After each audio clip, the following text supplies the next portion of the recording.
Well, good morning and welcome back to RX10 New Features by Streamworks Audio.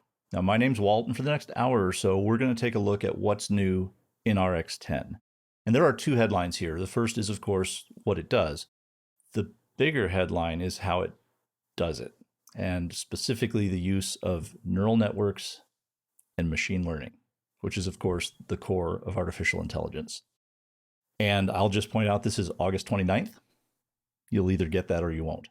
But to kick this off, I thought it might be fun for you guys to see just a little bit of behind the scenes. So I've got a clip of RX10 in development before it's finished and packaged with a nice commercial wrapper and stuff. I thought it might be cool for you guys to see what goes on, behind the scenes. So just play the clip. RX10 is the most intuitive and intelligent version we've ever made.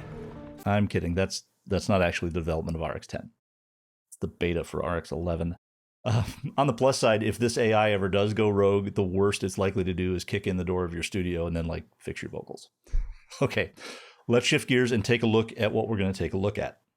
Okay, so there are several new features that are kind of low level in version 10. I want to focus on the big four. So what we're going to cover today is going to start with this dialogue conversion and separation feature, basically a speech to text utility, which is pretty remarkable, especially when you consider that it can do up to 8 different speakers simultaneously. By do, I mean they can detect and segregate the individual voices of up to 8 people at once.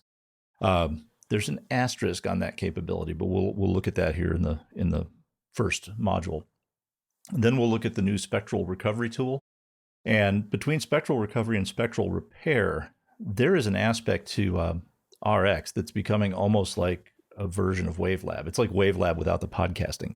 And we'll take a look at specifically about some key things to remember when it comes to spectral editing, just because it kind of turns a traditional engineer's way of looking at the program material sideways.